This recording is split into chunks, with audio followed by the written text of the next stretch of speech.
Welcome back to New World Next Week. I'm James Corbett of CorbettReport.com. And I'm James Evan Pilato of MediaMonarchy.com. Nobody cared. No fans said they loved the song.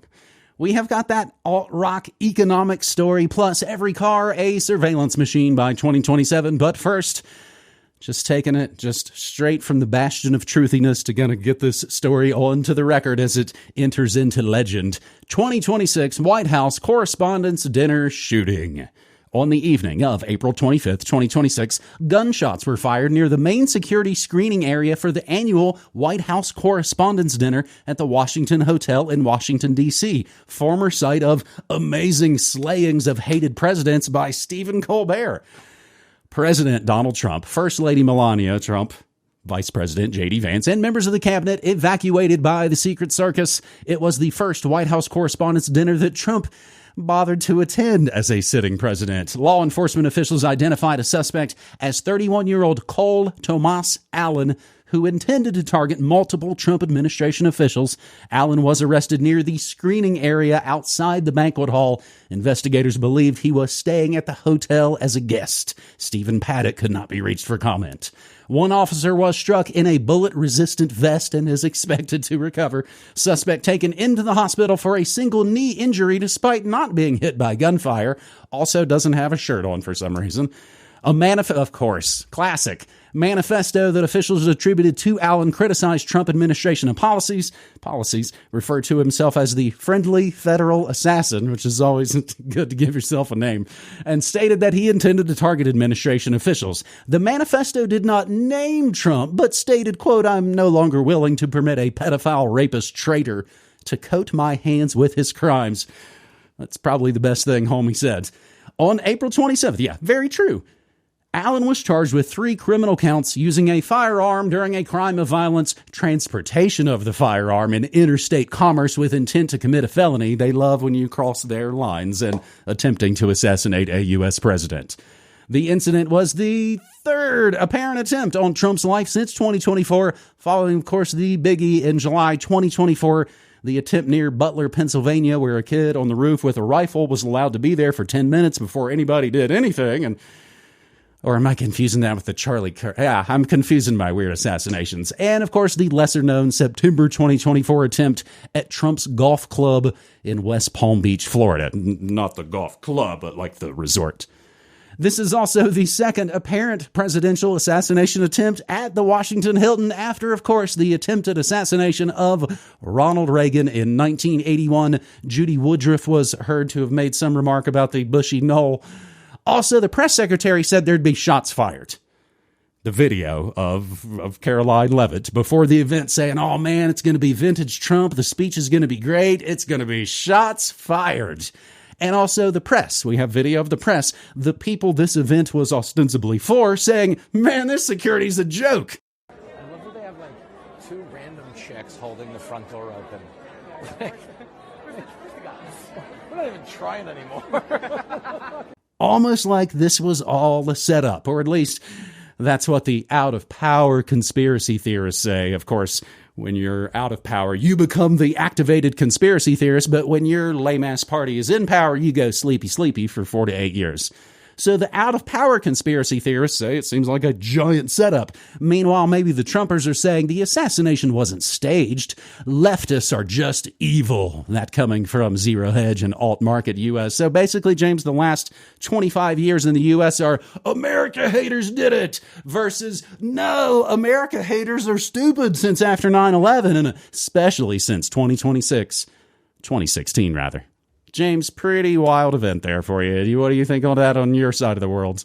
You know what? I'm incensed because the worst thing that has happened in this past decade of the era of Trump is that we, unfortunately, in the conspiracy reality community have been effectively divided and conquered because for people who formerly supposedly knew that all politics is fake and staged, and now they got to come out and defend it because it's the damn libs and all of this kind of nonsense. No, this was fake and staged, like everything that happens on the political stage is fake and staged. The only question is to what degree and in what way was it fake and staged? And Leavitt coming out and saying shots fired at a comedy roast kind of thing, to me, is not is not exactly case closed kind of material. That is a common expression that is often used, and I don't think she was signaling special insider information for no particular reason on national television. Hey, I'll just put out the secret code word. The Fox reporters talking about the complete joke of the lack of security at the event seems more to the point, and that should be ringing alarm bells for yourself and everyone else in the Corbett Report podcast audience who knows, say it with me, Posywid. The purpose of a system is what it does. And we now know that the Secret Service, at least in the past 2 years, has allowed what? 1, 2, 3 crazy lone nut weirdos to take pot shots at the president or get damn close. So the purpose of the Secret Service, at least under the Trump administration, is to allow shooters to shoot at the president. That is the purpose of the Secret Service at this point. The question would be why. The obvious answers that present themselves are the ones that, for example, every single MAGA influencer instantly activated in the immediate aftermath of the shooting. This is why we need a ballroom.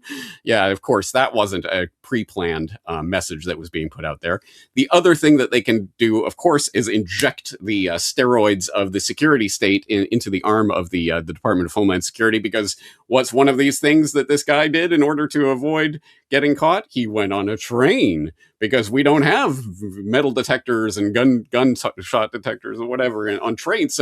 So that's how he got around the system. So now we have to start cracking down on all forms of travel, not just airlines. We have to bring the TSA to the train station. Whatever kind of nonsense security, homeland security kind of crap they're going to shove down people's throat as a result of this. But hey, once again, just like we brought the UFO fun to the missing scientist story, why don't we bring the craziness to this story? And for those who haven't seen it, look into the ex Twitter account of, what is it, Henry Martinez, who tweeted Cole Allen in 2023 with the art that, hey, if you do the magic slider thingy, hey, it looks exactly like the Butler, Pennsylvania photo, guys. Clearly. And where did that image come from? It came from a website called Time Machine. So clearly, this is time-traveling AI of some sort that is staging all of this. Anyway, I think we can all agree this is fake and staged. The only question is to what extent and on what level. And it certainly seems that the security has been set up so that it will allow crazy people, real, fake, staged, time-traveling AI, or just nut jobs to come in and take potshots at the president. And everybody stealing all the champagne, and just the general sense of you're not acting like someone's firing a gun at you. I don't know. It just seems a little like everybody was kind of chill. I saw one meme that was like, this is the face you make when you know it's fake. And it's Trump making some smirk. As it doesn't even, it looks like it's Melania double number 87 sitting next to him as well. There's, again, the conspirabate baked into the cake on every single event now, as it has been for pretty much the last decade, because conspiracies are hot. They are the most popular thing in the world. The thing we do in our apartments, people now imitate and make multi-millions of dollars, because this is boom, boom, box office, man.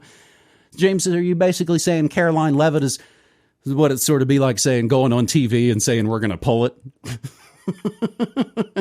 Probably didn't happen.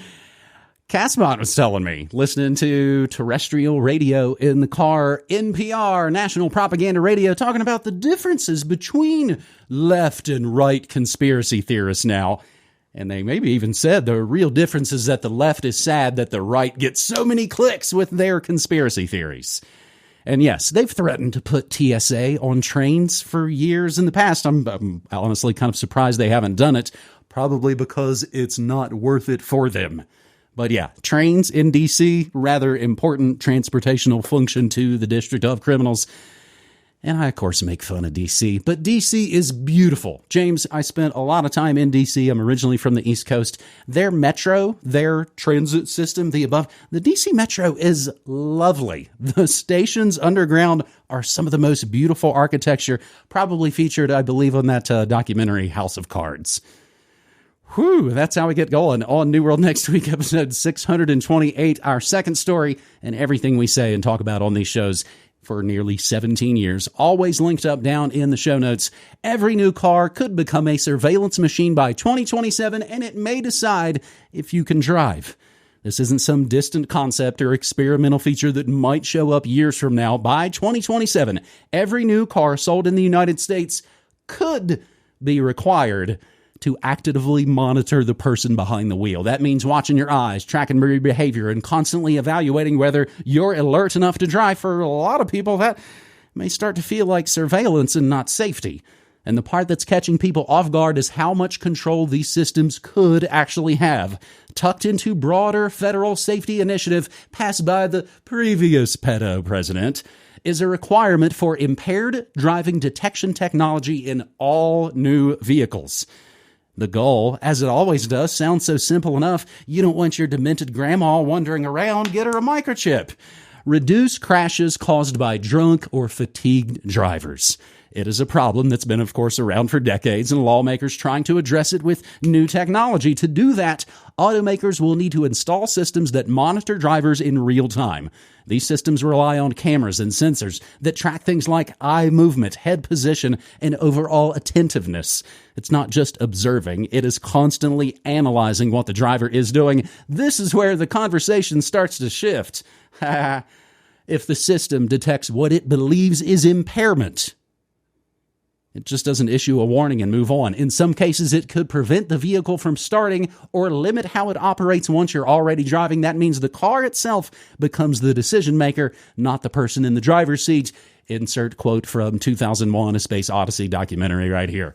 For many drivers, that immediately raises concerns. It introduces a scenario where a machine decides whether you're allowed to use something on your own based on its interpretation of your behavior. That creates the possibility of false positives that could prevent someone from driving when they're actually fine.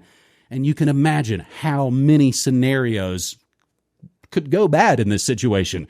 Always talking, of course, about needing to take care of people. We need to protect our women. Oh, whoops, they're all stranded on the side of the road because the car decided that they didn't like them at that moment. And our Zionist pedo Congress critters, of course, already approved all this. Yeah, tucked it into a bill back a few years ago. And I was playing a video, a dramatization on my morning show the other morning of a guy panicked trying to start his car. And he was like, we had an accident on the farm and I cut myself with a chainsaw, but the car won't start because it thinks I'm panicked and freaked out. So it won't even let you drive yourself to the hospital while you bleed to death because you're acting like you're acting kind of like a panicky Pete. The video has an obscene title, but it is included on my Media Monarchy, on my morning show from yesterday. James, did you hear about this on your Morning Monarchy? I did indeed, so thank you for bringing it to my attention. And when I heard it, the first thing that I thought about was a Solutions Watch that I did last year with Eric Peters of Eric Peters Autos. And we talked about car freedom and the various things that are coming along to take your freedom away from you in your ability to travel freely from one place to another. And this type of technology, so this sort of thing has been on my radar for a while, but I didn't realize it had reached the legislative stage and was already coming into force. So on that thought, I went and checked ericpetersautos.com for the latest to see what he's writing about and found a post on Too Lame to Drive from a few days ago where he notes a patent application filed by General Motors for a machine learning algorithm that analyzes walking speed, stride length, and balance to build a comprehensive picture of a person's condition. Irregular patterns, such as an inability to walk in a straight line, visible unsteadiness, or an abnormal pace, are then flagged as potential warning signs and measured against a predetermined threshold to determine whether the individual is fit to drive. So it's not even when you are in the driver's seat getting ready to start the car. It's looking at you as you're walking up to the car with all the cameras that are, of course, plastered all over the cars these days. So all of this technology that is there for your convenience, guys, is, of course, weaponized against you. It is surveilling you and everything you're doing at all times, and they are just building out the apparatus of the technocratic enslavement state, piece by piece by piece, always, of course, to keep you safe from yourself. No, you don't get to decide if you're in any state to drive. Your car will decide whether you're in a state to drive based on, I don't know, the way you walk up to it and everything else. And of course, Of course, this is just the pretense for being able to turn off everyone's ability to drive or do anything else with any of their other devices or anything else that they've got these devices slapped on at any time on the pretense that it's there to keep you safe. We know what this is really about. It is about an agenda that goes far beyond keeping people safe. It goes to the heart of the security apparatus that is there to secure the state against you and any would-be dissidents or anyone that they don't want on their tax cattle plantation. So I guess what is the question? What is the real answer to these questions? Well, the answer would have to be, well, what can we do to take these types of technologies and strip them of the surveillance state apparatus, or get some of the old-timey analog-y type of technologies? Do you remember a car that was just a car that you just turn the key and there you go? And you might have maybe some kind of radio or something, but that's it. And no digital displays and none of that garbage. Well, maybe that will become hot again. And there may be a growing gray market in those types of technologies in the future. And so that's just something to think about when you're thinking about your next purchase for your next vehicle. And it just strikes me, hopefully, people out there are already figuring out how to essentially jailbreak these new corporate cars so you can strip that sort of control out of it, like we've had to do on all of our tracking device fondle slabs. I told the story on my show. We were talking about the trucks that we don't own. I went to the DMV here in New Mexico on Tuesday, and I went in my 1999 Chevy Silverado with Beck's Odelay on cassette tape, which I apparently know back and forward. I think it must have been in the water in college in 95. But I got a tape player. It's got all the good old classic stuff.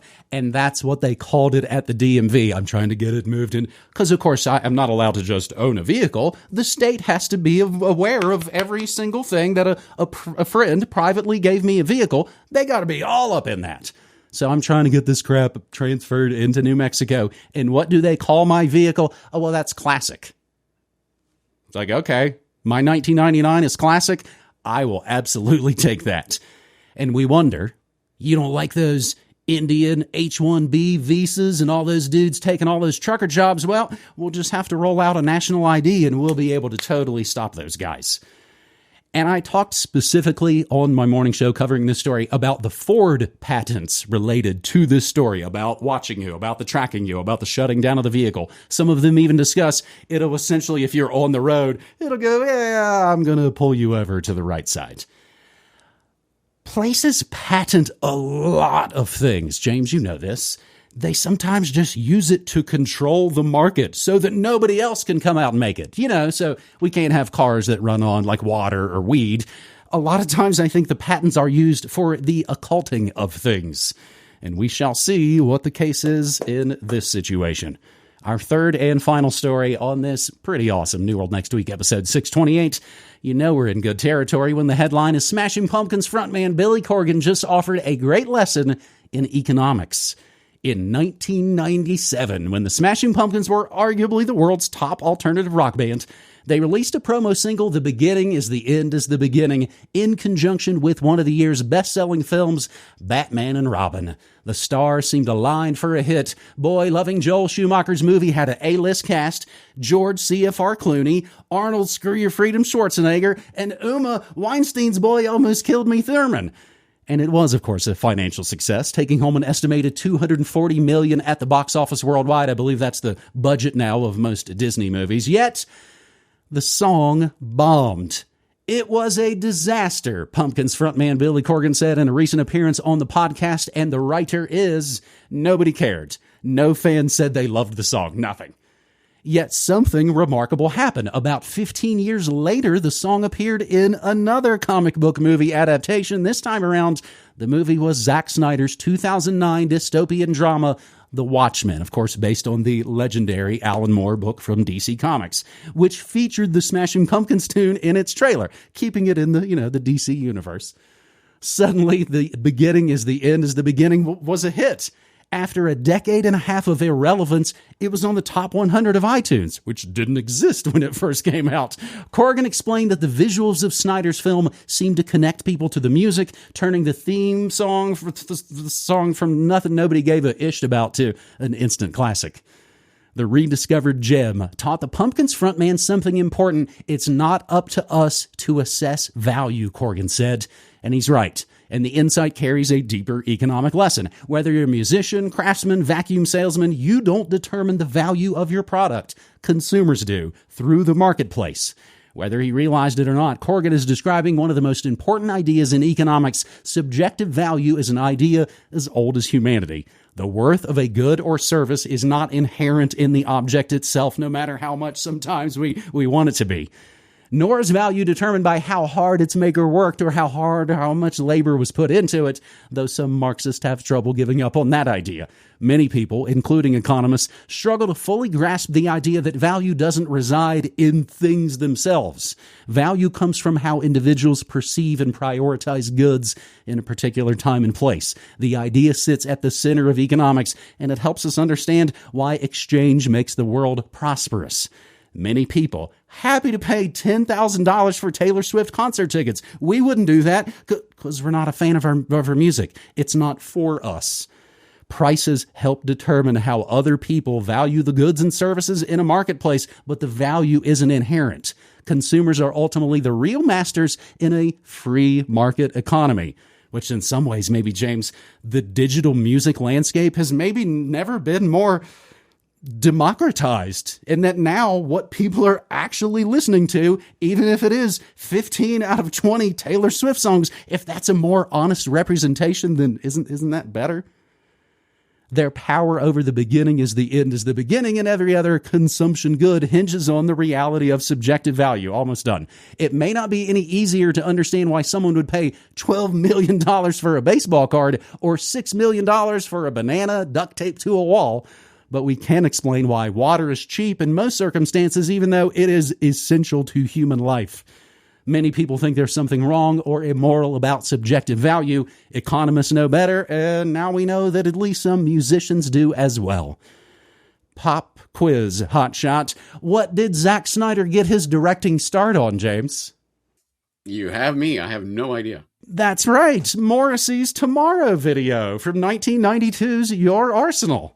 So, of course, Crazy. He gets his start for Morrissey. There you go. Patrick Willems just had a whole video up about the video music director to film director pipeline. I don't think he mentioned Zack Snyder in particular, though. Anyway, fascinating. Well, finally, after all these years, James, we are getting to my favorite economist, William Patrick Corgan Jr., who comes out with the subjective theory of value, that probably his most important economic treatise since that great treatise, Cherub Rock.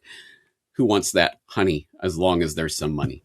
But here we go. Yes, subjective theory of value. And for people who don't understand, it's like Poseywood. It seems very simple, a very simple observation, but it's extremely powerful and extremely explanatory.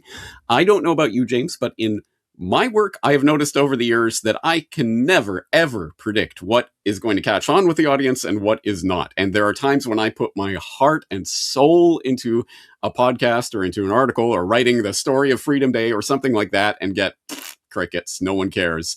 And then there's another podcast I put out and I'm like, I don't know if I said that. Like, is anyone going to, and people love it for some reason. I have no idea what's going to catch on with the audience. So I think this is an adequate demonstration of the economic utility of that observation, and also perhaps encouragement for the struggling artists in the crowd that it isn't necessarily, you know what you have put into something and what you think it's worth. And for other people to see that and understand it, maybe it just needs to be recontextualized, put into some different movie trailer or something like that. And suddenly people understand the value and the beauty of something that you put out whatever, decades ago. It can happen, and it does happen, and that's to the good. Again, what are markets other than information signaling devices and signaling the revealed preference value of something through what people are willing to pay for it? So if you are willing to pay and shell out tens of thousands of dollars for your next slave spy device known as a car or your fondle slab, you are showing that you value that thing. You are giving your resources so that you can get that thing.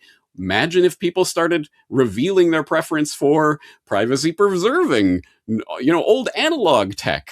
Wow, imagine that. And then you'd have all these corporations and businesses going, hey, I want some of that, exactly as they're trying to steal the thunder of, our conspiracy reality podcasts. Now you have CNN broadcasters trying to look like podcasters because people have revealed a preference for this type of information, and they're trying to fool you into thinking that, hey, we're just like you, right, kids?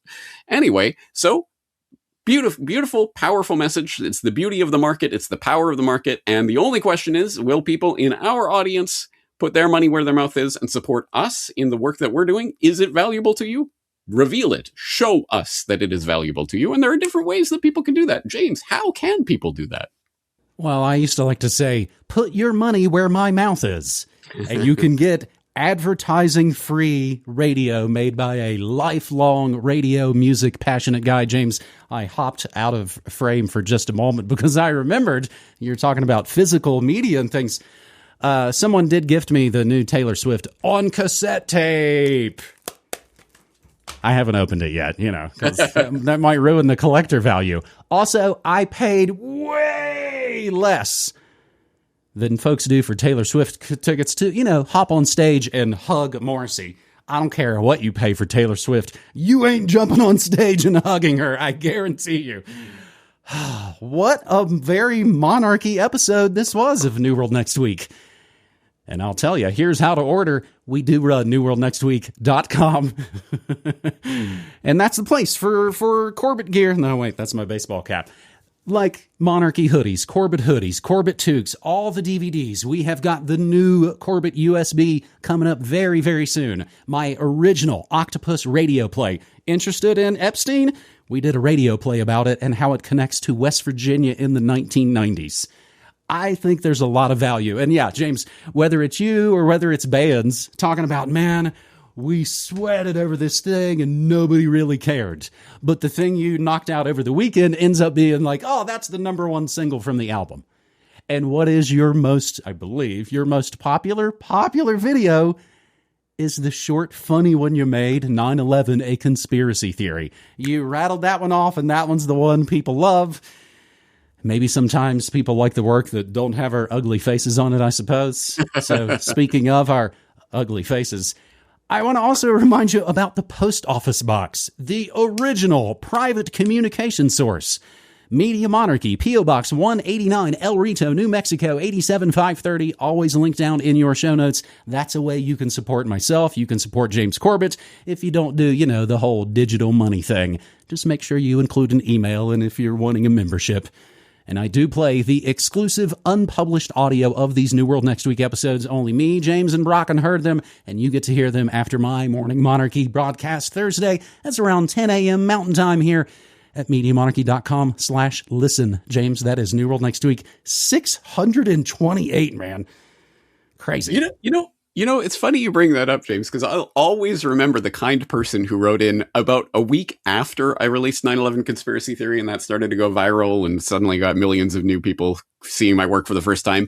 And I released my next video, which is just a regular sort of Corbett Report video. And this person writes in to say, your new video's all right, but maybe you should speak a little faster, and maybe it should be a little funnier, and maybe you shouldn't be on screen. As in, why don't you just do 9/11 and conspiracy theory videos forever? Anyway, sorry guys, this is me, and this is what I do. But if you do like it, I hope people will support the work. Anyway, James, thank you for doing what you do and for informing my work as well. So thank you. Thanks so much, buddy. That is my pleasure. I appreciate you, man.